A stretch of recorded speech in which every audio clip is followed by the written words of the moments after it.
so obviously this is something I'm very passionate about, so I like to talk about it a lot.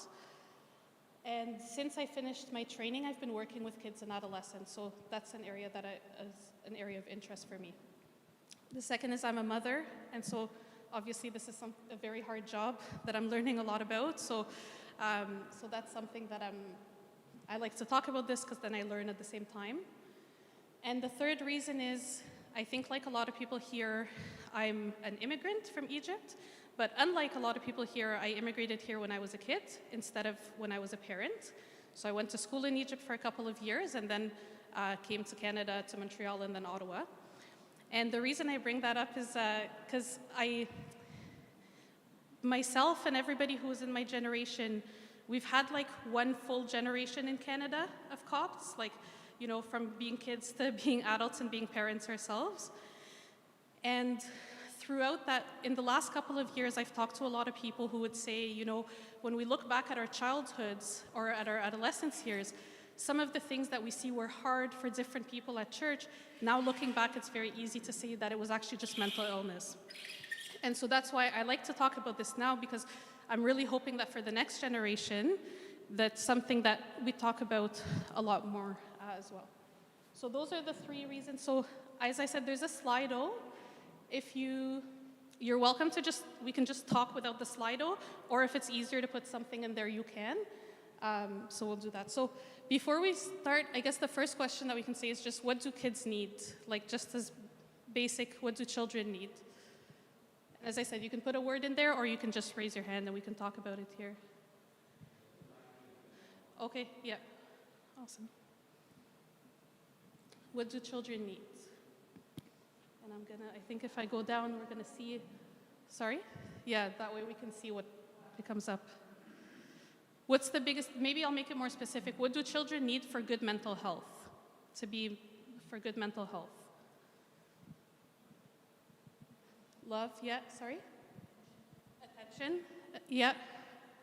Okay, so we have love, attention, support, safety, structure, yeah. Respect, listening ear, yeah. And I know like at the beginning we were talking like one of the things for parents sometimes is how do we be safe enough for our kids to listen to us while also having that discipline side of things. Hugs, acceptance, guidelines, yeah.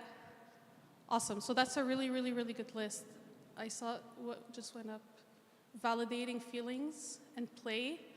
Yeah, okay, that's awesome. So that's really helpful. So maybe before we talk about those individual things, I like this analogy a lot where if I ask the same questions, I said, what do plants need, right? We can say it's very easy. They need three things. They need sun, they need soil, and they need water. But let's say I came and I got a piece of land with very good soil, and it's full sun, and I got a whole bunch of different seeds, different kinds of seeds, and I planted them and I made sure everything got water every day. What do you think will happen to these plants? So they need sun, water, and soil, and they have all three. And I put a whole bunch of different kinds of plants on good soil, full sun, lots of water. What's gonna happen to these plants, you think? Spring up, okay, yeah. They'll grow, yeah. Okay, do you think all of them will grow? No, why? Yeah, some of them may not actually like that much sun, yeah. What else? Yeah. Sorry? Okay, maybe there's something in the genes that makes it hard to grow because of some defect or something, okay? Okay, yeah. What about it? There's unwanted weeds or the environment. Yeah, yeah. Yeah, so I think why I like to think about this is because we can say kids need these things, but actually it's more important to see what each plant type needs, right? Like some plant types need a lot of sun, full sun, 6 to 8 hours a day, but some will dry and die if that's what happens, and we actually need to put them somewhere that's a little bit more shaded, right? Some need very moist and wet soil. Some can go many months without water. And so the needs are both common and individual at the same time. It's easy to say all kids need this, but also it's very individual. The other reason I like this analogy is because I always imagine a gardener coming to someone and coming to you and saying, you know what, my tomatoes are growing so well, but my roses are dying. But listen, because my tomatoes are growing well, it means there's nothing wrong with me. I'm a good gardener. Obviously the problem is with the roses because they're dying, right? So we would think that's very silly. We would say, why do we care if there's something wrong with you or not? What are the tomatoes getting that they need, which is good? And what are the roses not getting that they don't, that they need and they're not getting right now, right? Or the opposite can be true. Maybe a gardener says, my roses are dying, but I'm not gonna go ask anybody about this because I'm sure they're dying because of me, because I'm a bad gardener, right? And again, this is another silly thing to say. We'll say, this is not about you as a gardener. This is not about the roses. There's nothing wrong with the roses or the tomatoes or you. We just need to see what each one needs, and maybe one of them is not getting something that they need. So that's why I really like this analogy. And the last thing is, I don't actually need to know how to grow all the different kinds of plants in the world. I only need to know how to grow the ones in my garden. So I only need to know about the needs of my children and how to deal with those needs, and I can focus on them a lot. I don't need to be an expert parenting. That's not a thing in and of itself. I can be a good parent just by focusing on my own children's needs. So, okay, so the next question is, so now we want to talk about mental health. So what's mental health? What does that mean? Sorry? Oh, yeah. So if you put it on the slide or you raise your hand and say something, it'll either show up or we can talk about what is mental health.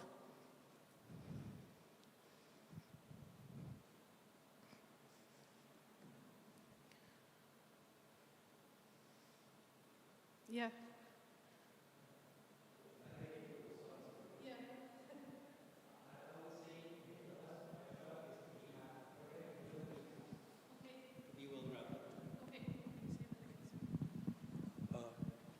Mental health for my children, to see them happy, to see them well-rounded. Yeah, okay, awesome. So happy and well-rounded. Okay, perfect. What else? Someone said well-being. Yeah, what else? What's mental health? So happy, well-rounded, well-being.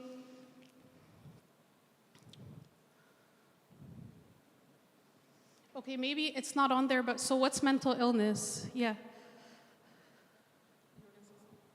What's mental illness? What's mental health? And then what's mental illness? And are they opposites of each other? Are they the same thing? Are they unrelated?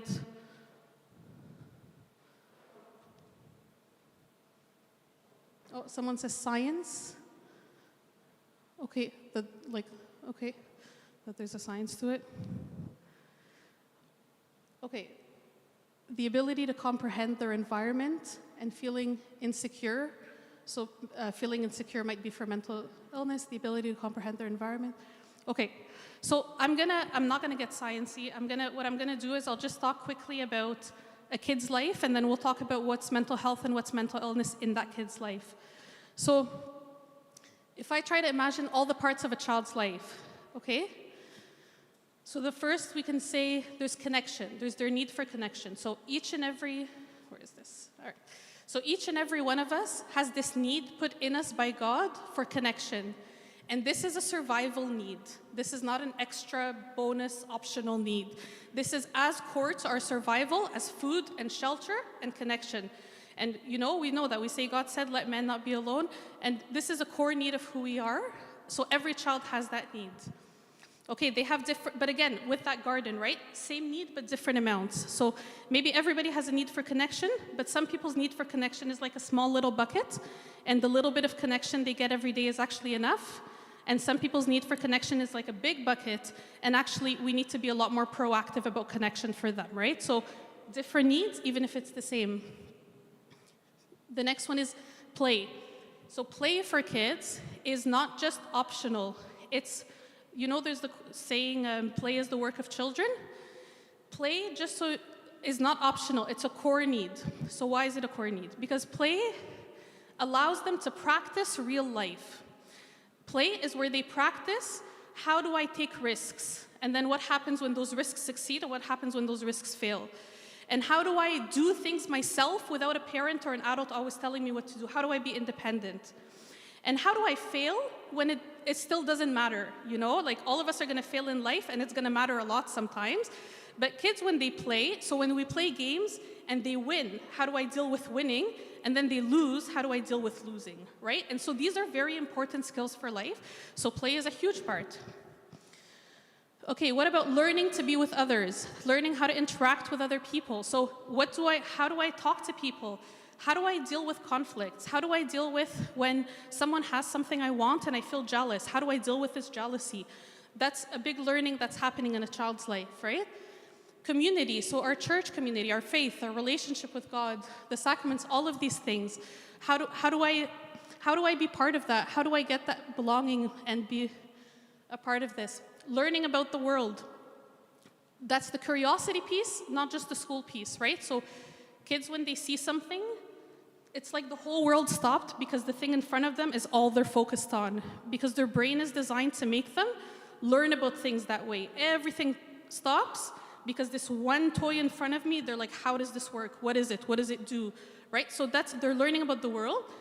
And then yes, when they get to school, then they're learning how to read, they're learning how to write, they're learning to do math, all of those things. And then getting to know myself, right? So kids are born, they don't know, they're like, what is this body, right? What are the different parts? What are they called? What do they do? Which parts are private and I should keep to myself? Which parts are okay to play with others? And how do I use my hands? Do I use it for high fives or do I use it to hit people, you know? Their feelings, they're born with all these feelings. Okay, when I'm sad, what is sad? What does it mean? What do I do when I'm sad? Do I throw things or do I go ask for a hug?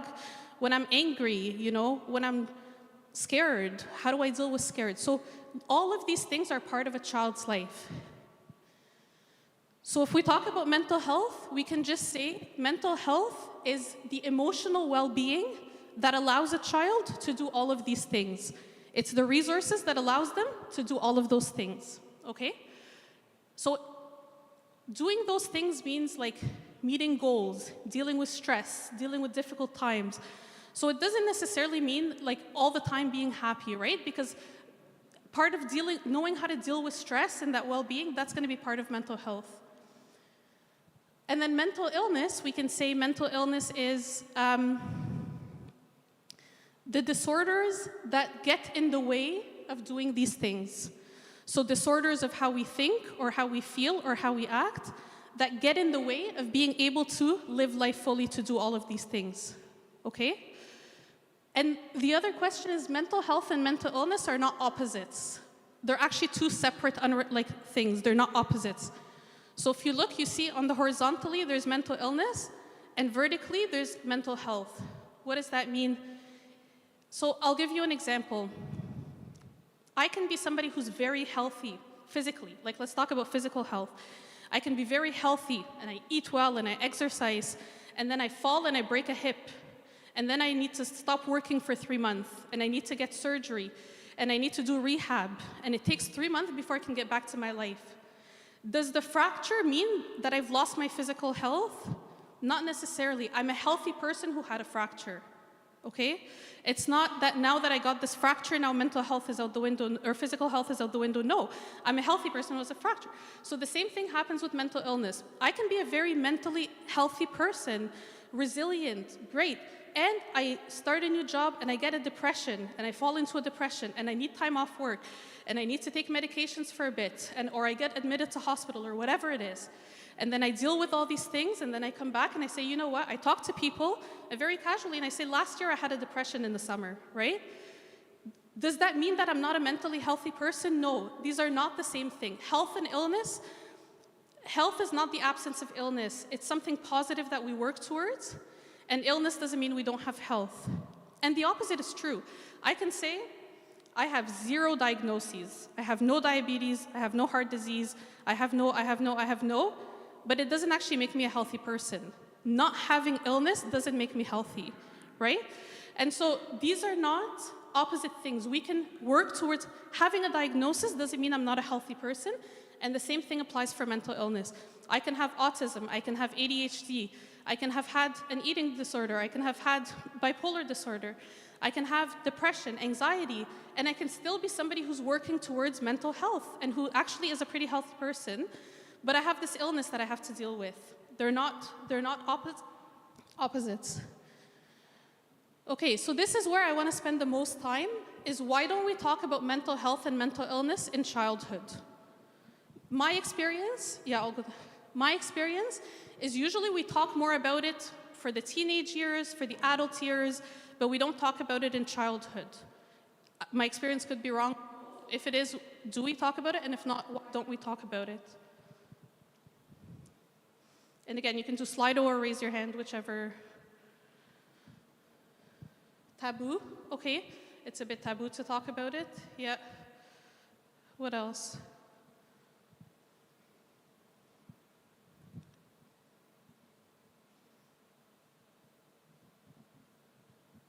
We don't think it's important for this age, yeah. Can someone tell me like why? Why don't we think it's important for this age? Why do we think it's not important for this age group? Because what, sorry?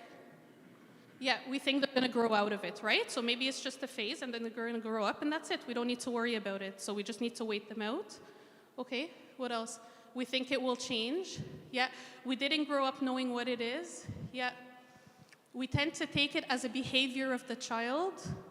Yeah, those are all great answers. So yeah, we didn't grow knowing what it is. I'll say something like, I teach my kids and I try to practice this myself to always put the word yet after anything I don't know. So I don't know how to talk about this yet, you know. I don't feel comfortable talking about this yet. So it may be true that we didn't talk about it growing up, but that doesn't mean that we can't get comfortable and talk about it now. Okay, it's not physical. We don't see it. We think that if we provide them everything they need, they should be fine. Yeah. We take it as a behavior of the child. That's another interesting one, right? Is that we assume that the child is kind of willfully, you know, making our lives hard or making someone else's life hard. The behavior is not alarming enough to act. That's right. It kind of starts small when they're kids, so maybe we don't need to worry about it because it's not causing big problems, right? Okay, so those are like really, really good reasons. And I have a few as well, like, let me see what I had here. So yeah, they'll grow out of it. We have these like sentences, you know, like boys will be boys. Like sha'awa, it's just boys will be boys, right? Which sha'awa is not mental illness. Like, let me just put that out there. It is not. And sha'awa is not the same as ADHD. And you can have one, like, that's not, so we're going to put that on hold. Thank you. Or girls are just shy, like girls are just quiet, right? So we have these things that we assume are kind of like normal and we let them be kids. One of the biggest obstacles that I find is our image of childhood is an image of innocence and play and beauty, and that's how it should be. That is the image of childhood, absolutely.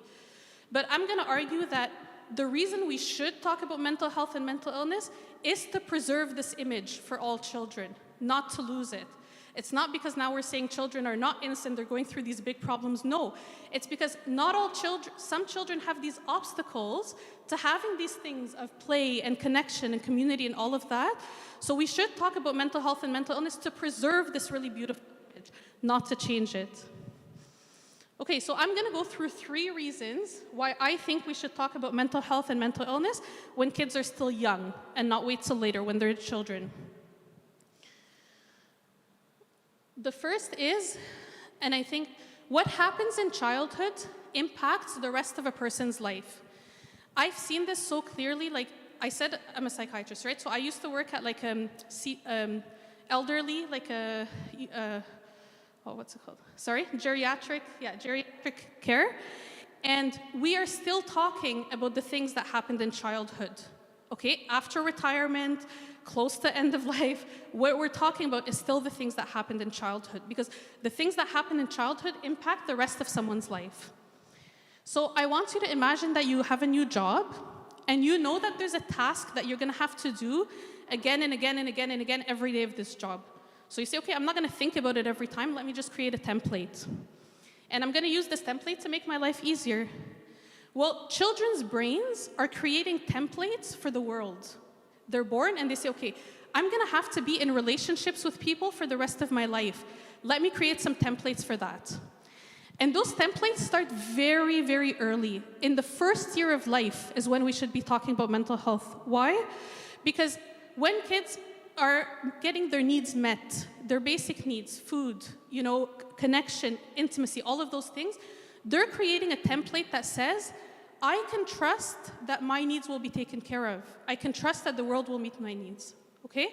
When kids in that first year of life are in abuse, or they're removed from the home, or there's, for example, depression in the parents, so it's hard to have that connection and that intimacy, they're creating other templates, right? And those templates are, maybe I can't trust for the world to meet my needs, I need to fend for myself.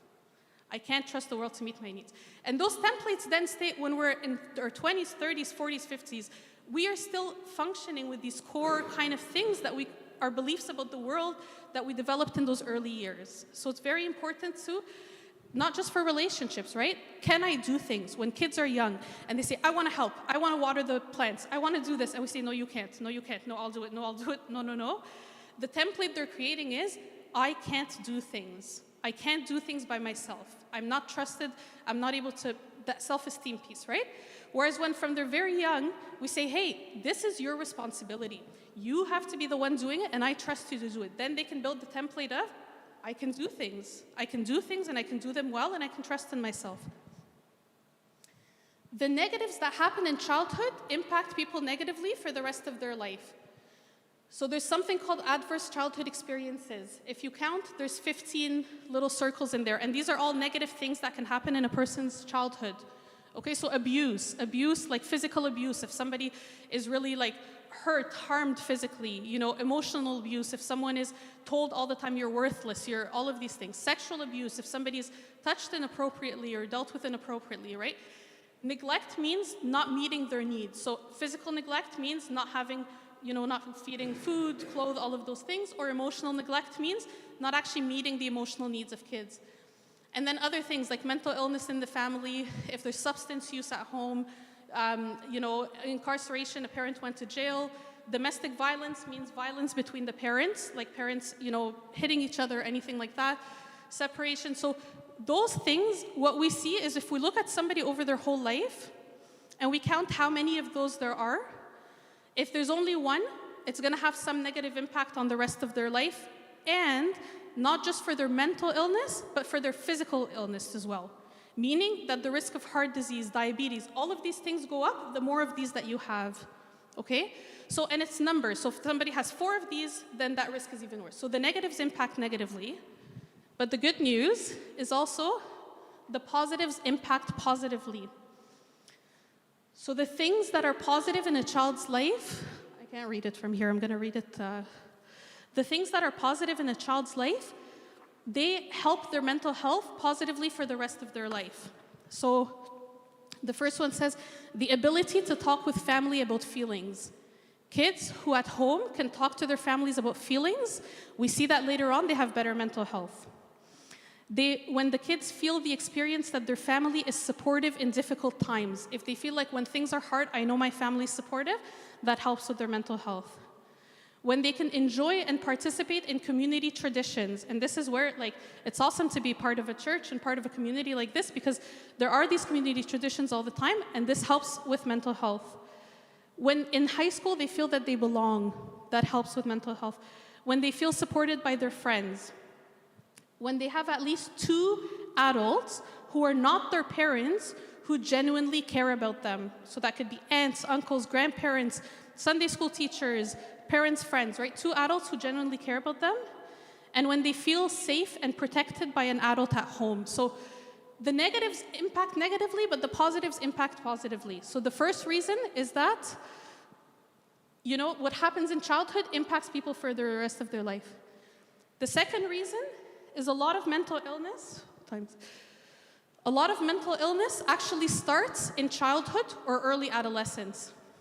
Does anyone know a number? Like if I said what percent of mental illness starts when they're still kids or early adolescence? What would be your guess? Sorry? 90%? So the number that I have here is 50. So half. Half of all mental illness starts before the age of 14. Okay? Let me talk about a couple of these for a second, because you can see at the bottom the age. So when kids are very little and they go to the family doctor will ask a lot of questions about, do they have good eye contact? Are they developing well? How are things with their language? All of these things, right? So they're looking for early developmental stuff. So you can see, for example, things like autism or separation anxiety, selective mutism. These tend to happen much earlier in life. Then around the age of 5 or 6, maybe we're starting to see social anxiety, ADHD, tic disorders. And then, but you can see how early anxiety starts, right? Then later, when we get closer to adolescence, we're starting to see bipolar, psychosis, which is schizophrenia, which is one of them. All of these disorders can start at different times. But 50% start before the age of 14. Let me talk about a couple of these quickly. Anxiety, yeah. The age of 14 is the line that you categorize. Why the age of 14 is the line that you categorize the mental illness based upon? Before? I don't know. I think when they did the studies, that's what they looked at.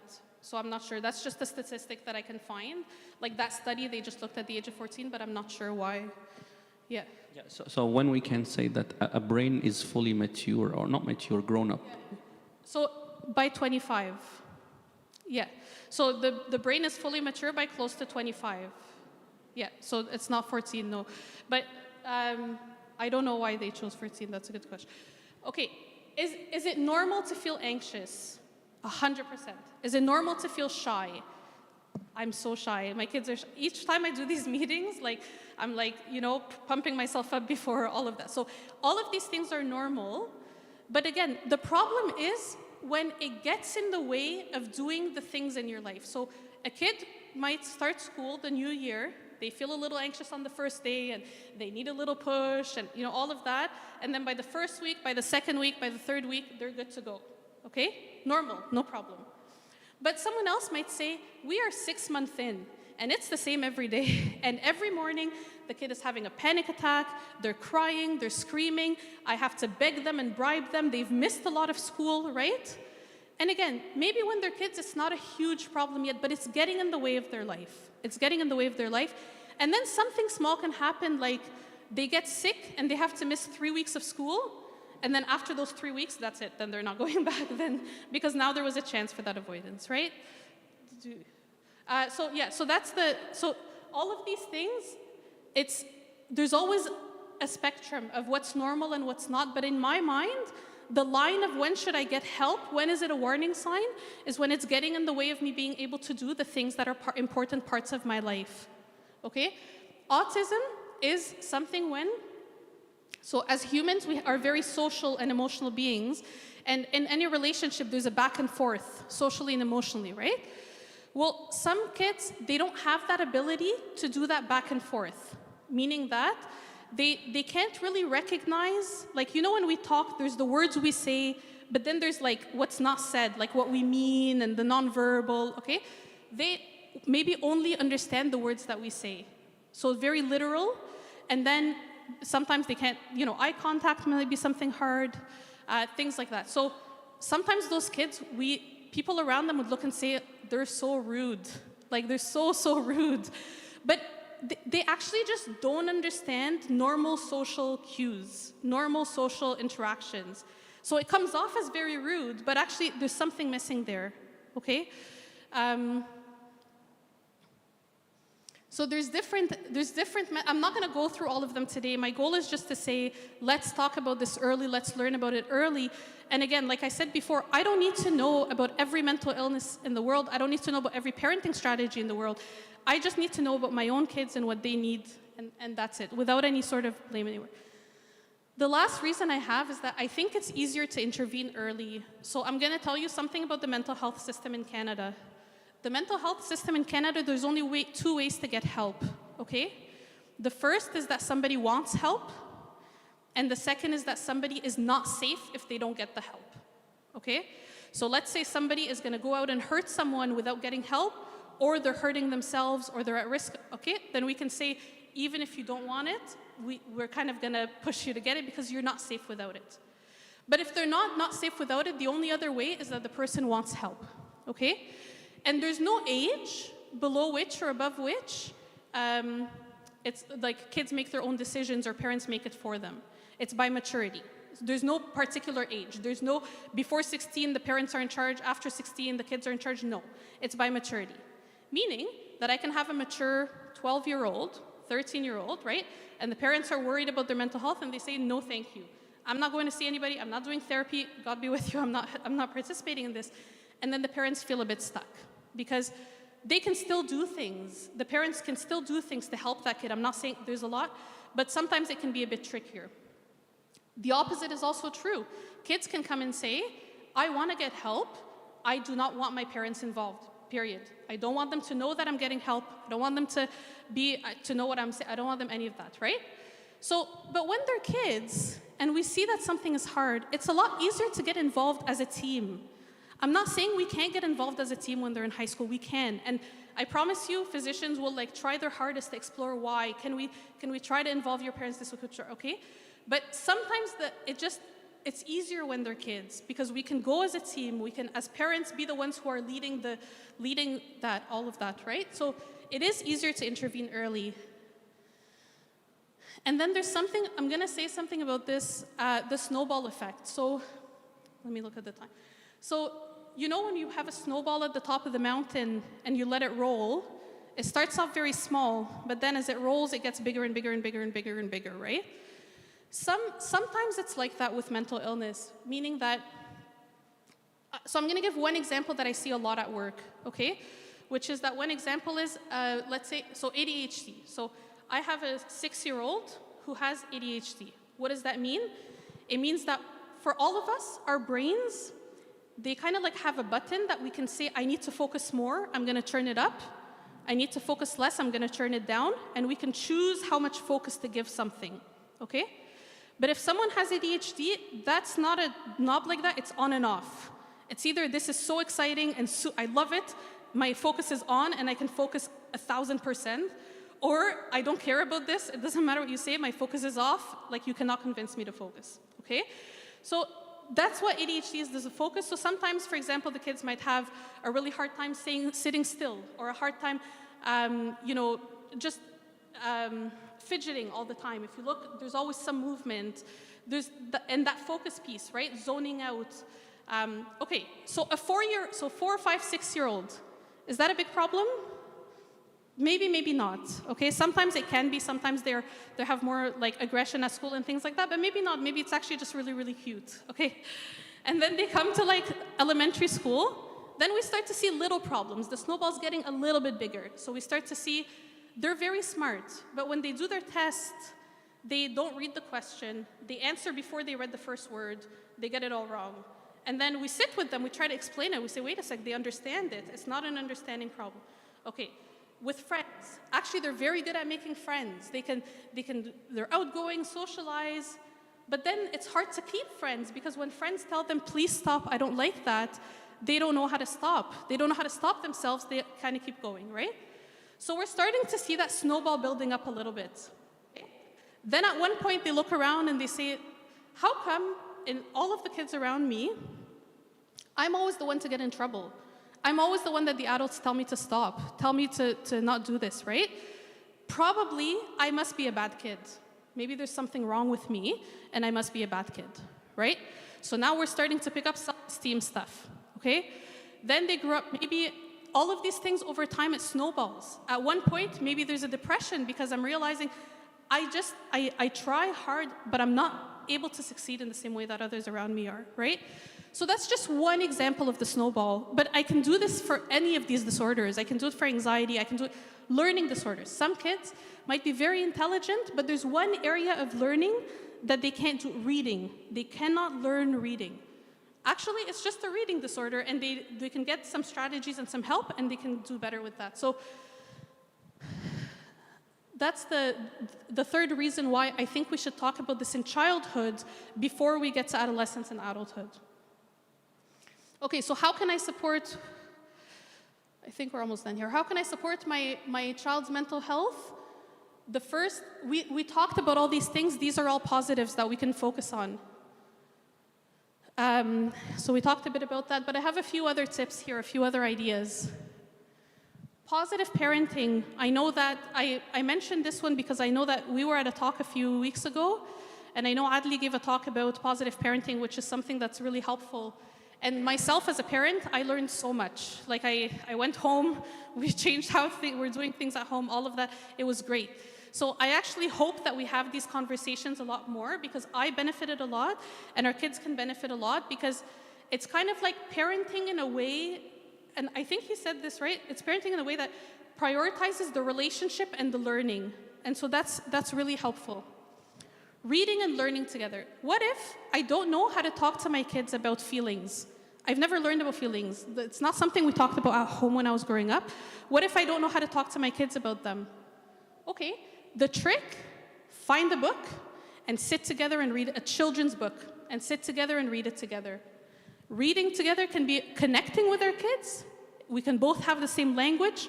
Maybe it starts conversation, so this is an easy trick. Okay, what if I don't know how to talk to my kids about their bodies and, you know, all the different parts and what they do and privacy and all of these things?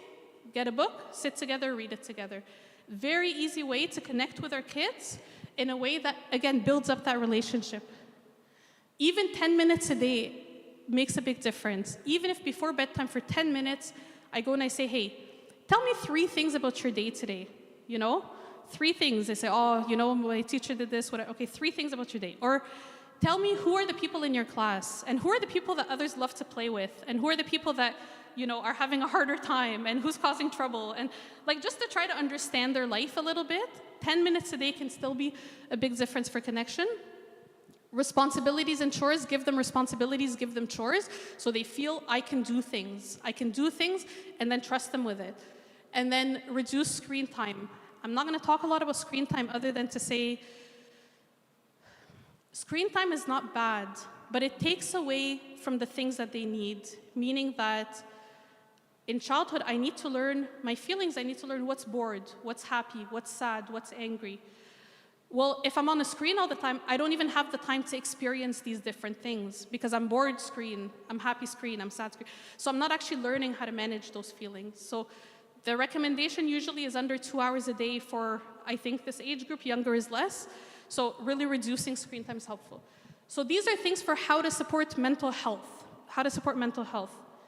Now, what about mental illness? What can I do for mental illness? There's a couple of things. A lot of times the starting point will be a family doctor because a lot of these things are diagnosed and treated with a family doctor, right? There are some publicly funded services. And so there's an agency called Crossroads for ages up to 12.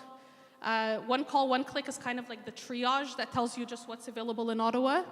School-based services are sometimes available, but they're very, very, very limited. So often it's really for the kids who are struggling the most, but there can be that as an option. And then there are private services. Private services, meaning if you have insurance, you can pay for a psychologist, for an assessment, for therapy, all of those things. So psychology and occupational therapy could be others. So there are ways to do this, to get help. And if there's questions about where to get help or anything like that, I'm always happy to talk about those. So that's everything I have. Maybe any questions? Okay. There's a few questions here. Let me first ask the audience, and then I'll go through these questions. Any questions or comments or anything about mental health, mental illness, any of it? Yeah.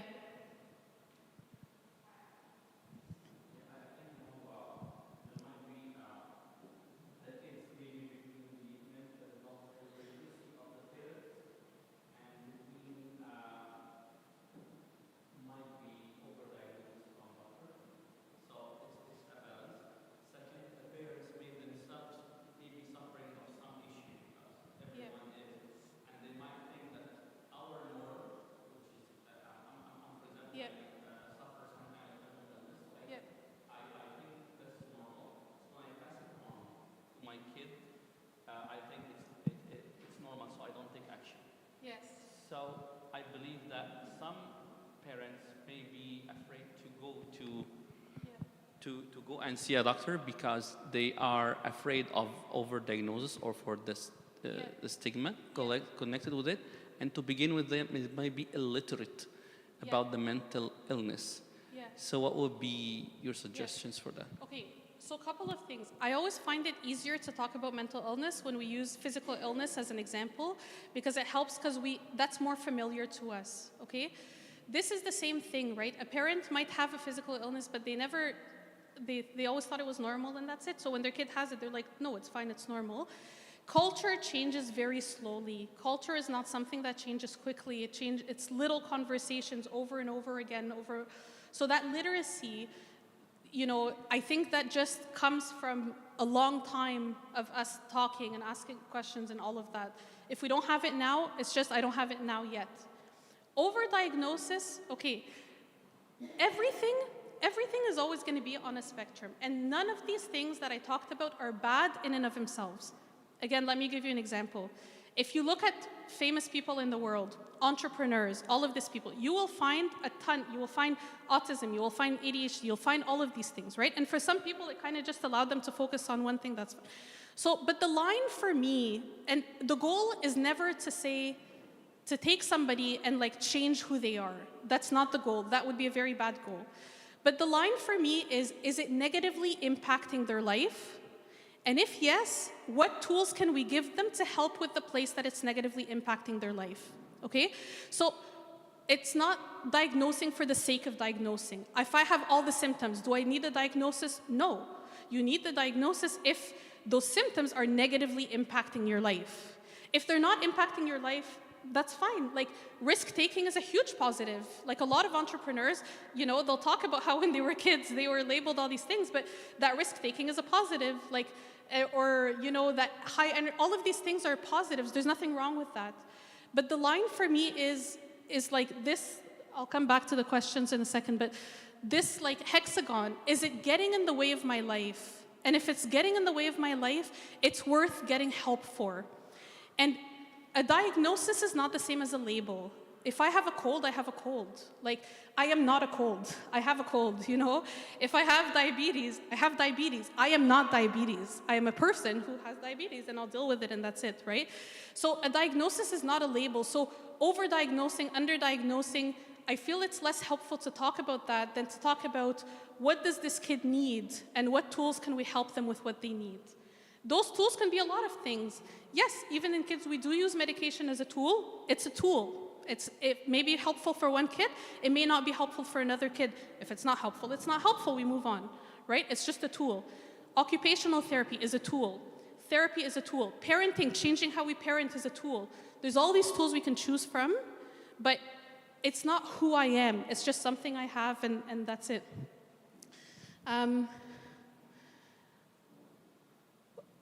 Okay, let me read some of these questions. So the screen time, just because it's an easy one, it's not including what they need for school. Like, some kids do the 2 hours at school, and less is even better. Like, 2 hours is kind of that guideline that they say we can get everybody on board for less than 2 hours, but less is still better. But yes, you don't have to include the time at school. For kids who exhibit mental illness symptoms, is it always because of the negative factors or sometimes also the lack of positive ones?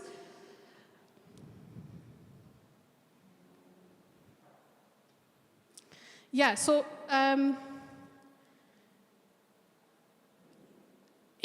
think it can be both. I'm not sure if I understand the question correctly, but maybe like when we looked at that list before, if there's neglect, if there's abuse, all of those things, yes, there will be mental illness, because of that for sure. So it can be, but also I just want to say it can be none of those things. It can be none of those things. It can be just genetic. It can be just something developed. It can be none of those things. So that's not always how it is. A lot of immigrants have no family around. How do we fulfill the need for connection, the loving non-parent adult kids need? Okay, non-parent adults, okay. I actually, when I prepared this talk, I was gonna have a whole section called How Does Immigration Impact Mental Health?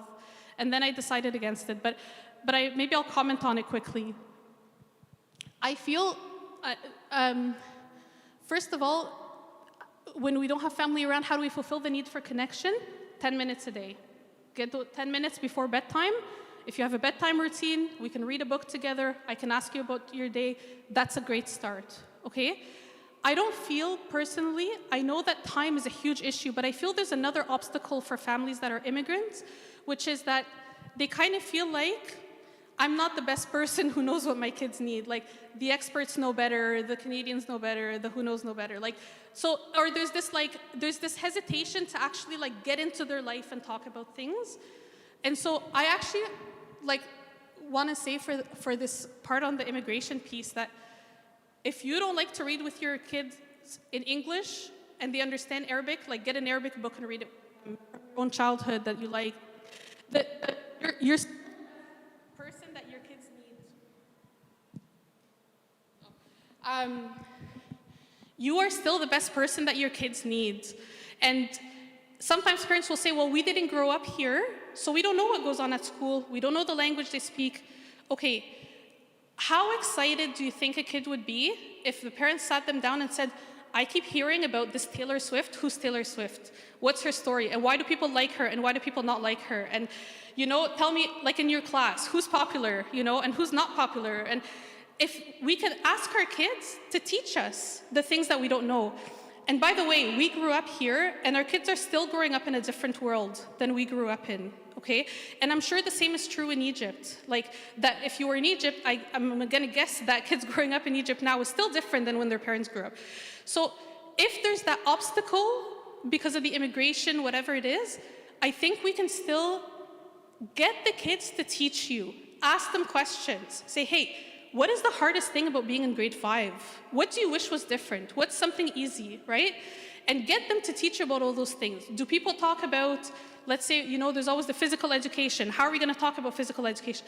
Did you guys learn about this at school? What did they say? What did they teach you? What words did they use? Your kids will be so appreciative of the effort you put to enter their world. And if it's not happening in English, do it in Arabic. Like, that's fine. The language is not the issue. It's the part of, we are on the same team and I'm close to you. So I know that time is an issue 100%. And like, you know, I get that. Also though, I think sometimes that fear of like, I don't know anything about their world is another obstacle.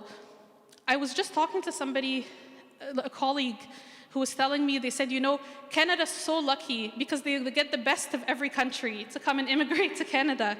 And it's true. Like, when I look at what people who have immigrated have done, they've done the most crazy, amazing things. Learning a career twice in a new country, all of these things. So this too you can do. This too is something that, you know, you are the best person in the best position to do this. It's not the kids who are born here. It's not the youth. It's not that. It's you as their parent. Okay, what goes on in the mind of my kid? You'd have to ask them. I don't know. I'm not sure. Yeah, if we don't know what to say, we can always ask questions. If we don't know what to say, we can always ask questions. That's an easy one. If I don't know how to talk about something, I can ask my kids question about it. You know, like, it doesn't really matter what the world thinks about something. All that matters is what my kid thinks about it. Like, let's say there's this big thing and it's controversial and I don't know how to talk about it. I don't know anything about it. But all of that is irrelevant. The only thing that matters is what does my kid think about it and what do they understand and what do they not understand. So it's back to that, like, I don't need to be a good gardener. I don't need to understand all the plants in the world. I just need to understand the ones in front of me and notice them and ask them questions. Any other questions or comments? There's more down. Let me see. I don't know how to... Do you know how to go down, Mina?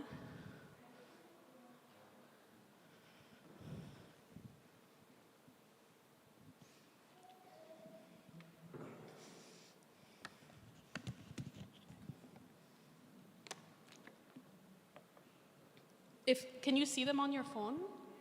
Can I just like read it and... Okay, can I borrow this?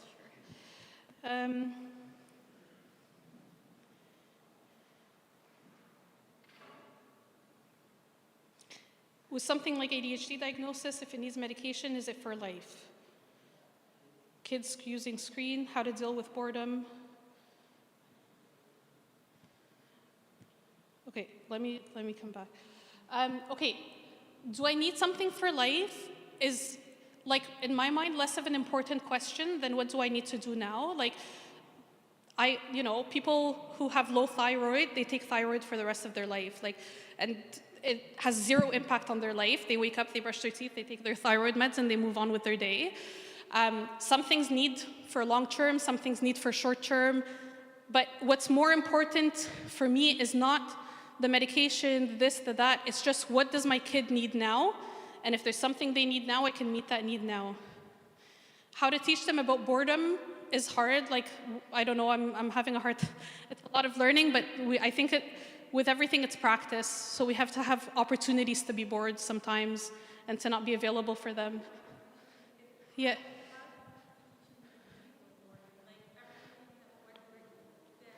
Yeah. Yes. Yes. Yeah. Okay, a lot of these, like, more specific questions about parenting, I do feel that when we do things like positive parenting and all of that, there's more helpful strategies. So I won't get into it as much. I deal more with mental health and mental illness, so I think, but what I'll say is this, there's something that we talk about called the good enough mother or the good enough parent.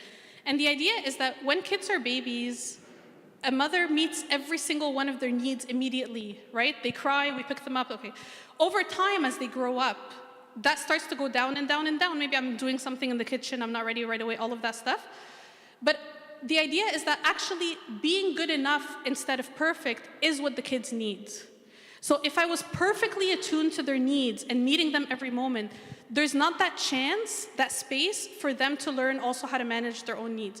So actually the space, that good enough mother is what we need, rather than the perfect available, right? So yeah, there are times we'll say, I'm not available right now. I know that's really hard, I'm not available right now. I'll be with you, I'm gonna finish what I'm doing, and then in half an hour we can play a game together. I would love that. And that space where I'm not meeting their need allows them to learn it, I guess. Was there anything else? There was something I think about schools, but I have nothing. Like, I think that those are very personal decisions, so I'm not the person to talk about this.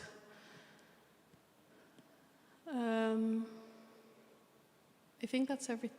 Being in our kids' shoes when you were a child, what are the most important things we need to do to support our kids' mental health in this unusual environment? I think, every kid is different. Every kid is different, so I can't answer that question across the board. But you need to notice your own kid and what's their needs. And to learn that, it may be that we need more time together. Maybe I need to learn more about their world. Who do they play with? Who are their friends? But there's these common needs, yes. But again, nobody needs to be a parenting expert or even a good parent. I just need to be a good parent to the kids in front of me who are my own kids. That's it. Just like that garden. I don't need to know how to grow every plant on the planet. I just need to learn how to grow the ones that are in my garden. So I'm not sure I have a good answer for you. Okay. I think, so we're past the time there, so I'll stop. But I don't see where's...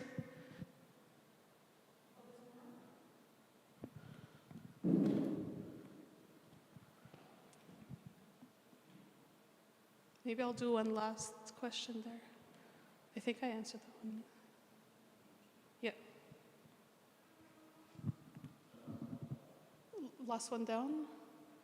What children spend a lot of time at school? What guidance would you offer Orthodox parents? Can you move the cursor? Okay. In choosing suitable schools? Yeah, so I won't comment on schools. I think those are very personal decisions. It depends on the values and your goals and all of that, so I'm not gonna comment on that. But I will say, I think we need to make sure that we are comfortable in our relationship with our kids when they're still young. I think I'll just close off on that. We need to feel comfortable in our relationship with our kids when they're still young. Don't assume that if I'm not comfortable in that relationship now, we have nothing to do in common, we don't like to talk, I don't know anything about them, that they're gonna turn 13 and suddenly that's gonna get better and they're gonna love spending time with me. Like, that's not how it works. Actually, the little hard things are gonna get bigger in adolescence. So better that when they're kids, I get comfortable in my relationship with them now, and then I can carry that relationship through adolescence and all of the rest of the time. But when they're kids is the time to be more awake, not less. Like, it's not to wait till later, because later it gets harder. Okay. I'm all that. Do you want to conclude? Because I don't see Luna. I put you on the spot, but I don't see, like, I think we're done. I don't know if there's anything. Thank you, Marina. God bless you. I think it was a very interesting topic. I myself learned some stuff from it. I'm trying to try to work on it with Russia. Any other questions here from the congregation? No. Okay, thanks. Well, just say, Our Father who art in heaven, hallowed be thy name. Thy kingdom come. Thy will be done on earth as in heaven. Give us this day our daily bread. Forgive us our trespasses, as we give those trespass against us. And lead us not to temptation. Deliver us from the evil one. In Christ Jesus our Lord. For thine is the kingdom, the power, the glory forever. Amen.